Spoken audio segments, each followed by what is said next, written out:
حاضرین مجلس، بات ہماری چل رہی تھی حضرت موسیٰ علیہ السلام کے تعلق سے، جس میں ہم نے کل جائزہ لیا تھا کہ حضرت موسیٰ علیہ السلام کی ماں نے اللہ تبارک و تعالی کے الہام کے مطابق کہ ان کو سمندر میں ڈال دیں، ہم اس کی حفاظت کریں گے اور پھر تمہیں واپس بھی لوٹائیں گے، اس کو نبی بھی بنائیں گے۔ اللہ تعالیٰ نے جب حضرت موسیٰ علیہ السلام کی والدہ کو یہ بتایا تو حضرت موسیٰ علیہ السلام کی والدہ نے اللہ پر بھروسہ کیا، توکل کیا، اس کے بعد اپنے بچے کو سمندر کے حوالے کر دیا۔ اور ہم نے اس پس منظر میں کہا تھا کہ آدمی اگر اللہ تبارک و تعالیٰ پر مکمل بھروسہ کر لیتا ہے تو اللہ اس کے سارے پروجیکٹس کو پورے کر دیتا ہے، اس کے جو بھی مسائل ہیں ان کو حل کر دیتا ہے۔ لیکن دور حاضر میں ہم لوگ توکل میں کم، ہمارے پاس بہت کمی ہے، جس کی وجہ سے ہمارا ایمان ڈگمگا جاتا ہے۔ کل ہم نے یہ باتیں آپ سے کہی تھی۔ جب حضرت موسیٰ علیہ السلام کو صندوق میں ڈال کر بہا دیا جاتا ہے اور ماں یعنی اللہ تبارک و تعالیٰ پر بھروسہ تو رکھتی ہے، لیکن ساتھ ساتھ میں بھروسہ رکھنے کے ساتھ ساتھ تھوڑے اسباب کو بھی اختیار کرتی ہے۔ اسباب یہ ہے کہ اپنی بیٹی کو حضرت موسیٰ علیہ السلام کی بڑی بہن کو لگا دیتی ہے کہ بیٹا تم ذرا دیکھتے رہنا صندوق کدھر جاتا ہے، یعنی حفاظت کے ظاہری اسباب کو بھی وہاں پر ان کی ماں اختیار کر رہی ہے۔ یہ صندوق بہہ کر جا رہا ہے، جاتے جاتے جاتے یعنی اس مطلب سمندر کے بازو میں پہاڑ ہے، وہاں پر حضرت آسیہ علیہ السلام اور ان کا شوہر فرعون بیٹھے ہوئے ہیں۔ حضرت آسیہ کی نظر صندوق پر پڑتی ہے تو آپ جو حکم دیتی ہیں کہ اس صندوق کو لایا جائے، صندوق کو لایا جاتا ہے۔ جب صندوق کھولا جاتا ہے تو اس میں انتہائی خوبصورت بچہ لیٹا ہوا ہے۔ جیسے ہی اس خوبصورت بچے پر نظر پڑتی ہے فرعون کی تو فوراً اس کو شک آتا ہے کہ ہو نہ ہو یہ بنی اسرائیل کا بچہ ہو سکتا ہے۔ جیسا کہ خواب میں اس سے پہلے بتایا گیا تھا کہ ایک لڑکا پیدا ہونے والا ہے جو اس کی سلطنت کو تباہ کرنے والا ہے، ختم کرنے والا ہے۔ جو ڈر تھا ان کو، اور اسی ڈر کی وجہ سے بنی اسرائیل کے بچوں کو ذبح کرنے کا حکم دے رکھا تھا، وہ ڈر پھر واپس آتا ہے۔ یہ تو بنی اسرائیل کا بچہ ہو سکتا ہے، مار دیا جائے اس کو۔ ذرا دیکھو آپ اللہ تبارک و تعالیٰ کا سسٹم بھی کیسے کام کرتا ہے۔ اس موقع پر اللہ تبارک و تعالیٰ نے حضرت آسیہ کے دل میں ایک ممتا کو جگاتا ہے، ماں کا روپ حضرت آسیہ کے اندر پیدا فرماتا ہے۔ تو حضرت آسیہ فوراً بول پڑتی ہیں کہ تم اس کو قتل مت کرو، ممکن ہے ہم اس کو اپنا بیٹا بنا لیں، ہم اس کو اپنا بیٹا بنا سکتے ہیں۔ تو اللہ تبارک و تعالیٰ نے حضرت موسیٰ علیہ السلام کو سیف رکھنے کے لیے اور محفوظ رکھنے کے لیے اور آگے چل کر بڑے بڑے چیلنجز کا مقابلہ کرنے کے لیے اللہ یہاں پر یعنی ان کو بچانے کے لیے کس کو لے کر آ رہا ہے؟ حضرت آسیہ کو ماں کے روپ میں لے کر آ رہا ہے۔ اگر حضرت آسیہ ماں کے روپ کے بجائے اگر وہ ملکہ کے روپ میں، ملکہ کے پوزیشن میں اگر کہتی کہ اس کو قتل مت کرو، ہم اس کو اپنا غلام بنا لیں گے، تو فرعون بول سکتا تھا کہ بھئی ہمارے پاس غلاموں کی کیا کمی ہے، آلریڈی غلاموں کی بھرمار ہے، لہذا اس کی ضرورت نہیں، مار دو۔ بحیثیت ملکہ اگر وہ اس کو غلام بنانے کا مشورہ دیتی تو فرعون جو ہے نہیں چھوڑتا، اس کو مار دیتا تھا۔ اگر مطلب حضرت آسیہ بحیثیت ملکہ اگر یہ کہتی کہ ہم اس کو اپنا فوجی بنا لیں گے، ہم اپنے جو ہے دربان میں داخل کریں گے، ہم اس کو اپنا کمانڈر بنائیں گے، اگر اس طرح کا مشورہ دیتی بحیثیت ملکہ، تب بھی وہ کہہ سکتا تھا کہ بھی ہمارے پاس فوجیوں کی کیا کمی ہے، ہمارے پاس دربان کی کیا کمی ہے، ہمارے پاس کمانڈرز کی کیا کمی ہے، لہذا اس کی ضرورت، اس کو مار دو، فوراً مار سکتا تھا۔ لیکن اللہ تبارک و تعالیٰ نے وہاں پر ممتا کو جگاتا ہے، ایک ماں کا روپ وہاں پر پیدا کر دیتا، کہتا ہے کہ ہم اس کو بیٹا بنا لیں گے۔ تو اس چونکہ فرعون کا کوئی بیٹا نہیں تھا اور وہاں پر اولاد نہیں تھی، تو جیسے ہی بیٹے کی بات آتی ہے تو ماں اب اس کو بچانے میں کامیاب ہو جاتی ہے۔ گویا حضرت آسیہ علیہ السلام کا ایک فیصلہ آنے والی پوری بنی اسرائیل کے جنریشن کو نجات دلانے کا سبب بن رہا ہے۔ ماں کے روپ میں آ کر ایک فیصلہ کرنا کہ اس کو نہیں مارنا، اس کو چھوڑ دینا، اس کو بیٹے کی طرح پالنا، جو فیصلہ تھا وہ فیصلہ آگے چل کر بنی اسرائیل کو آزادی کا سبب بننے والا ہے۔ تو گویا ایک ماں کے روپ میں ایک عورت جو ہے جو بھی اپنے بچوں کے بارے میں فیصلہ کرتی ہے وہ آگے چل کر پوری زندگی کو بدلنے والا ہو سکتا ہے، پوری کایا پلٹنے والا ہو سکتا ہے۔ تو جب حضرت موسیٰ علیہ السلام کو سمندر میں ڈالنے کی بات آئی، اللہ نے ماں کو استعمال کیا۔ پھر یہاں راستے میں جو ہے نظر رکھنے کی بات آئی تو بہن کو اللہ نے لگا دیا۔ پھر یہاں پر فرعون سے بچانا ہے، وہاں پر فوجیوں سے بچانا تھا تو ماں کو استعمال کیا، اور راستے میں نگرانی کرنا تھا، بہن کو لگا دیا۔ فرعون کے پاس پہنچتے ہی پھر اسے بچانا ہے تو حضرت آسیہ کو لے کر آیا، حضرت آسیہ کو اللہ تعالیٰ بیچ میں لے کر آیا۔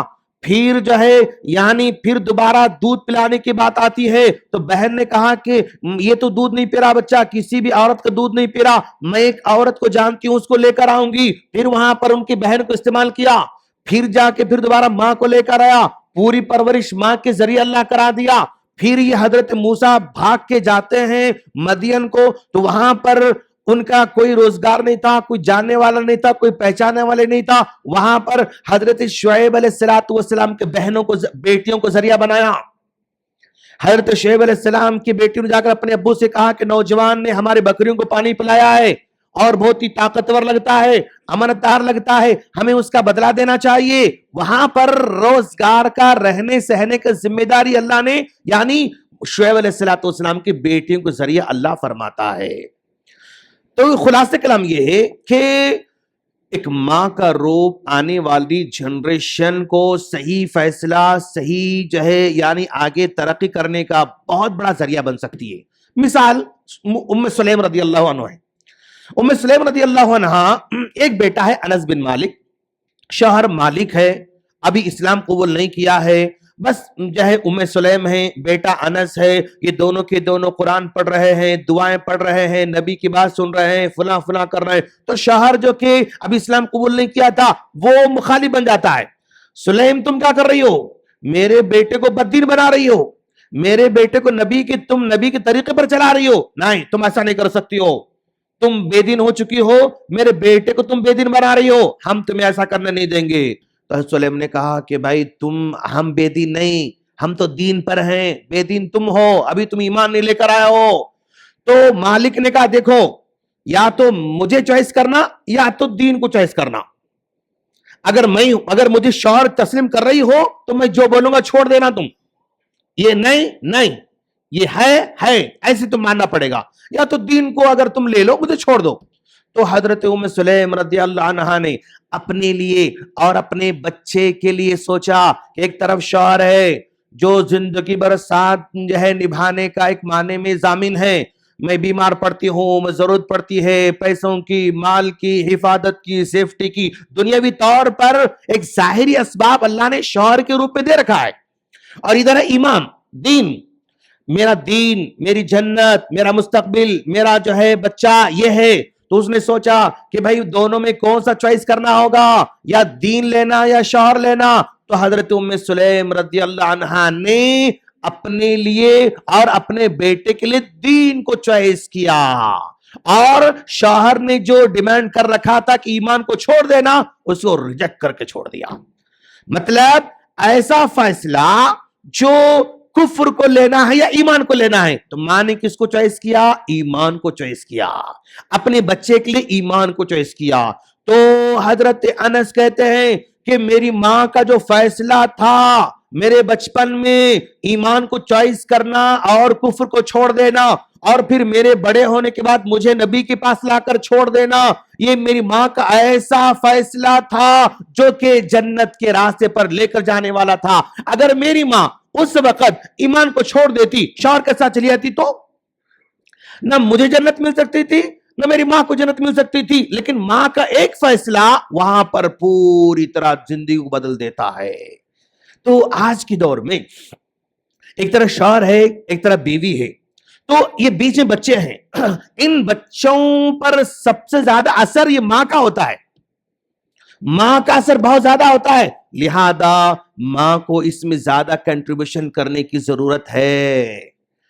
آج کی مائیں چاہتی ہیں میرا بیٹا حافظ بننا، میرا بیٹا اچھا بننا، میرا بیٹا نماز پڑھنا، میرا بیٹا قرآن پڑھنا، کون چاہتی؟ ماں چاہ رہی ہے آج، لیکن ماں کو سمجھ میں نہیں آ رہا کہ میرے بیٹے کو سمجھائیں کیسا۔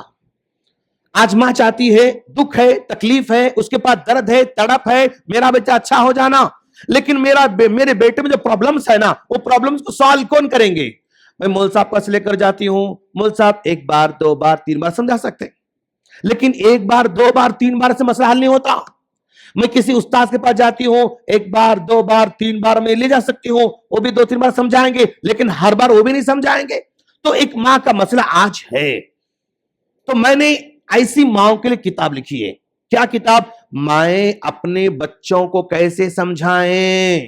ماں دیکھ رہی کہ میرا بیٹا جلدی نہیں اٹھ رہا، ایک پرابلم ہے۔ ماں دیکھ رہی کہ میری بیٹی جلدی نہیں سو رہی، ایک پرابلم ہے۔ ماں دیکھ رہی کہ میرا بیٹا میری بیٹی ہمیشہ فون لگی ہوئی، ایک پرابلم ہے۔ ماں دیکھ رہی کہ میرے بیٹے کو کچھ کام ہی نہیں آتا، ایک پرابلم ہے۔ ماں دیکھ رہی کہ میری بیٹی گھر میں کچھ بھی یعنی امور خانہ دار میں انٹرسٹ نہیں لے رہی، ایک پرابلم ہے۔ ماں دیکھ رہی کہ میرے بچے پڑھنے میں انٹرسٹ نہیں لے رہے، ایک پرابلم ہے۔ ماں دیکھ رہی کہ میرا بیٹا مسجد کو نہیں جاتا، ایک پرابلم ہے۔ یا ماں دیکھ رہی کہ میرا بیٹا یعنی بے حس ہوتے جا رہا ہے، کچھ بھی بولو اثر نہیں ہو رہا، کچھ بھی بولو اثر نہیں ہو رہا، ایک پرابلم ہے۔ یہ پرابلم کو ماں سالو کرنا چاہتی ہے، لیکن کیسے سالو کرے اس کو نہیں معلوم۔ تو ایسی ماں کے لیے میں نے کتاب لکھی کہ ایک ماں اگر اپنے بچے میں دیکھے کہ وہ لیٹ نائٹ سو رہا ہے، کیسے سمجھائے، کیا طریقہ ہے سمجھانے کا۔ لیٹ جو ہے وہ صبح میں اٹھ رہا ہے، کیسے سمجھائے۔ ایک میرا بیٹا سگریٹ کا عادی بنتے جا رہا ہے، کیسے سمجھائے۔ ایک میرا بیٹا مسجد کو نہیں جا رہا، کیسے سمجھائے۔ یعنی جو سمجھانے کا میتھڈ ہے، سمجھانے کا طریقہ ہے، آج ہمارے ماؤں کو سکھانے کی ضرورت ہے۔ تڑپ ہے سمجھانے کی، لیکن نہیں معلوم طریقہ کیسے سمجھانا ہے۔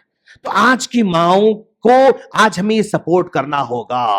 آج کی ماؤں کا شکایت کیا ہے کہ ہمارے بیٹے بے حس ہوتے جا رہے ہیں، کچھ بھی بولا اثر ہی نہیں ہوتا۔ 10th میں پہنچ گیا، مارو مار کھاتا، آئندہ نہیں کریں گے، ہاں نہیں کرتا بولتا، لیکن کل پھر وہی کرتا جو آج کرائے۔ ٹیچر مارو مار کھاتا، اماں مارو مار کھاتا، بابا مارو مار کھاتا، چہرہ چھوٹا کر لیتا، مطلب ناراض ہو جاتا، تکلیف میں آتا، لیکن تکلیف میں آنے کے بعد سدھرتا نہیں۔ مار کے سمجھانے سے کیا سمجھ جاتا؟ نہیں، پھر وہی غلطی کرتا۔ تو بے حس ہوتے جا رہے ہیں آج ہمارے بچے، اس کے پاس کوئی گول ہی نہیں۔ بیٹا تمہیں کیا کرو گے؟ نہیں معلوم۔ تم کیا بنو گے؟ نہیں معلوم۔ تمہیں کیا خواہش ہے؟ نہیں معلوم۔ آج اس طرح کی نسل جنریشن آگے بڑھتی جا رہی ہے، اور اسی جنریشن کو صحیح راستے پر لانے کے لیے ماں سب سے زیادہ مؤثر اس میں کردار ادا کر سکتی ہے۔ آج یعنی سائیکولوجی، چونکہ میں بچوں کی سائیکولوجی پر بہت زیادہ سٹڈی کرتا ہوں، اب تک میں نے بچوں کی تربیت کے لیے، بچوں کی تعلیم کے لیے میں نے 70 بکس لکھے ہیں۔ یعنی اس میں یعنی ڈیپ نالج حاصل کرنے کی کوشش کر رہا ہوں۔ تو آج کی جنریشن کا مسئلہ جو یہ بے حسی، بے ضمیری، کوئی گول نہیں، کوئی تڑپ نہیں، کوئی جذبہ نہیں، کچھ بھی نہیں، اس کی وجہ کیا ہے؟ ایک سب سے پہلی وجہ، آج ہم اپنے بچوں کو اتنی کمفارٹ زون میں رکھ رہے ہیں کہ کسی قسم کی تکلیف کا سامنا بچوں کو نہیں ہو رہا ہے۔ ہر چیز آسان آسان آسان آسان آسان ہوتی جا رہی۔ جب ہر چیز آسان ہو جائے گی نا، وہاں پر بچوں میں احساس نہیں ہوتا ہے۔ کوئی چیز مان لو فار ایگزامپل بریانی ہے، 4 پلیٹ، 10 پلیٹ، 12 پلیٹ ایک ساتھ منگائے گھر میں فار ایگزامپل، کیا اس کی قدر ہوتی؟ کیا انہیں قدر کرنا سیکھتا؟ نہیں۔ جو چیز آسانی سے بس بٹن دباتے مل جا رہی ہے، آرڈر دیتے ہی مل جا رہی ہے، یاد کرتے ہی مل جا رہی، ابو یہ ہونا یس بیٹا، ابو یہ ہونا یس بیٹا، ابو یہ ہونا یس بیٹا، ہر چیز آسانی سے جب مل جاتی ہے نا، تو بچوں کے اندر وہ تڑپ، وہ جذبہ، وہ مطلب نہیں آتا، احساس مر جاتا ہے۔ آج بچوں سے محبت کرو، اس کو جو مانگتے کھلاؤ دلاؤ، لیکن کنڈیشن کے ساتھ۔ ابو مجھے بریانی چاہیے، ضرور دلائیں گے بیٹا ہم بریانی آپ کو، لیکن بیٹا آج آپ عصر میں ماشاءاللہ ایک آدھا پارہ تلاوت کر کے بتاؤ، ہم دلائیں گے سورہ آپ کو، کنڈیشن۔ ابو مجھے حلیم چاہیے، ضرور دلائیں گے بیٹا آپ کو، ایک آدھا پارہ عصر میں تلاوت کر کے سناؤ، ہم ضرور مغرب میں آپ کو حلیم کھلائیں گے۔ ابو مجھے گھڑی چاہیے، ضرور دلائیں گے بیٹا، آپ ذرا آدھا پارہ حفظ کر کے بتاؤ۔ ابو سائیکل چاہیے، ضرور دلائیں گے بیٹا، آپ اما پارہ یاد کر کے سناؤ۔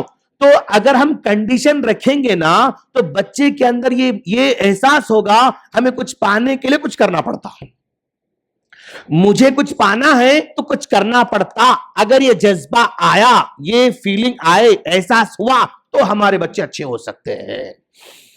اور جتنا ہم یعنی پروٹیکشن، لاڑ پیار، کیڈبری لاڑا جو کرتے ہیں نا، یہ آج ہمارے بچوں کو نقصان ہم خود پہنچا رہے ہیں۔ ہم الزام فون پہ لگاتے ہیں، ہم الزام انٹرنیٹ پہ لگاتے ہیں، ہم الزام سسٹم پہ لگاتے ہیں، ہم الزام تعلیمی اداروں پہ لگاتے ہیں، ہم الزام ٹیچر پہ لگاتے ہیں، یعنی سب الزام بعد میں، پہلا الزام ہمیں ماں باپ کی حیثیت سے قبول کرنا پڑے گا۔ ہم نے بچوں کو جو ہے مطلب تباہ کر دیا ہے۔ آج ہمارے بچوں کی تربیت کے لیے جو سسٹم ہے نا، یہ دیکھو آپ، اللہ تعالیٰ نے ایک بڑے چیلنج کو مقابلہ کرنے کے لیے حضرت موسیٰ علیہ السلام کو بچپن سے تیار کر رہا ہے، بچپن سے اللہ تیار کر رہا ہے۔ تو آج بھی امت مسلمہ کے بڑے بڑے بڑے چیلنجز کو مقابلہ کرنا ہے تو ان کو بچپن سے وہ مائنڈ سیٹ بنانا ہوگا، بچپن سے ان کو اس طرح کی تربیت دینا ہوگا۔ اب جیسے ہندوستان کا ایک تعلیمی سسٹم ہے، ہندوستان میں ایک تعلیمی ادارہ ہے گورنمنٹ کا، جواہر نوودے ودیالیہ، ایک ڈپارٹمنٹ ہے تعلیم کا۔ اس ڈپارٹمنٹ، وہ تعلیمی شعبے کا کام کیا ہے؟ جتنے بھی گاؤں میں، دیہات میں ذہین بچے ہوتے ہیں ان کو اٹھانا، مطلب ان کو ایک ٹیسٹ کے ذریعے ان کو سلیکشن کرنا، 6th کلاس سے ان کو ہاسٹل میں ڈال کر، یعنی ذہین طلبہ کو اسپیشل آئندہ آنے والے چیلنجز کے لیے تیار کیا جا رہا ہے۔ گورنمنٹ کے ادارہ ہے جواہر نوودے ودیالیہ، یعنی اس کا کام کیا ہے؟ یعنی 5th کے بعد لے لینا، خلاص 10th میں نہیں لیتے وہ لوگ، 7th میں نہیں لیتے وہ لوگ، انٹر میں نہیں لیتے وہ لوگ۔ آپ کے پاس اگر بچے کو بنانا ہے تو 5th کے بعد ہمارے پاس آ جانا۔ بچپن سے وہ سسٹم دے کر تیار کیا جا رہا ہے بڑے بڑے مطلب چیلنج کا مقابلہ کرنے کے لیے۔ چھوڑ دو اپنی حالت پہ، جو چوائس ہے گا وہ جائے گا، نان سینس یہ رول ہے۔ جو مغرب کا جو کانسیپٹ ہے نا، بھائی چھوڑ دو بچے کو، انہیں جو بنتا بننے دو، نو، جو بنتا اگر بننے دو، اگر بولیں گے نا یہ بچے پورے گدھے بننے والے ہیں، گھوڑا کوئی نہیں بنے گا۔ گھوڑا بننا ہے تو بچپن سے اس کو تربیت دینا پڑتا، اور اگر جو ہے اس کو بڑے بڑے کمپٹیشن میں جانا ہے تو بچپن سے کو تیار کرنا پڑتا۔ اس کو اپنی حالت پہ چھوڑ دو۔ آج نیچر بچوں کا اچھا ہی چوائس کرنا ہے ہی نہیں۔ بادام رکھو، چاکلیٹ رکھو، کیا لیتا بچہ؟ چاکلیٹ لیتا۔ سموسا رکھو، یہاں پر جو ہے کیا ہے، آم رکھو، کیا لیتا بچہ؟ سموسا لیتا۔ یا مازا رکھو، یا دودھ رکھو، کیا لیتا بچہ؟ مازا لیتا۔ یا کولڈ ڈرنک لکھو، یہاں پر جو ہے جوس رکھو، کیا لیتا؟ کولڈ ڈرنک لیتا۔ یعنی اس کی فطرت میں اچھائی کو خود بخود چوائس کرنے کا سسٹم ہے ہی نہیں۔ تم چھوڑ دو ان کو، گانا گانے والا ہے تو وہ بننے دو، کھیلنے والا وہ بننے دو، ناچنے والا وہ بننے دو۔ نانسنس ہے یہ، ایسا نہیں ہو سکتا، بلکہ اس کو بچپن سے تربیت دینا ہوگا، صحیح رہنمائی کرنا ہوگا۔ گئے بیٹا ایسا نہیں ایسا، بیٹا ایسا نہیں ایسا، بیٹا صحیح یہ نہیں یہ ہے صحیح، اس کو بتانا پڑتا، تو آگے چل کے یہ تیار ہوگا نسل۔ تو حضرت موسیٰ علیہ السلام کو بڑے بڑے چیلنج کو مقابلہ کرنا تھا، اللہ نے بچپن سے تربیت میں رکھا، ماں کے پاس تربیت میں رکھا، آسیہ کے پاس تربیت میں رکھا، یعنی ماحول دیا اللہ تعالیٰ ان کو۔ تو آج کی جنریشن کو بڑے لیول پر تیار کرنے کے لیے آپ کو بچپن سے ان کو صحیح رہنمائی کرنا ہوگا۔ ہم عام طور پر ڈگری میں آنے کے بعد نوجوانوں کو ہم چاہتے ہیں کہ بھئی چلو ان کو کوئی بڑا کام کریں گے، نہیں ہوتا۔ ڈگری میں آنے کے بعد آپ اس کو صحیح مطلب کوئی بچپن سے 5th کلاس سے، 4th کلاس سے، 3rd کلاس سے اس کو رہنمائی کرنا ہوگا، تیار کرنا ہوگا۔ کیوں؟ یہ سسٹم ہے، یہ سسٹم کو گورنمنٹ نے اپلائی کیا، بڑے بڑے لوگ مطلب حکومتی اداروں کو چلانے والے ذمہ دار بن گئے۔ کیوں؟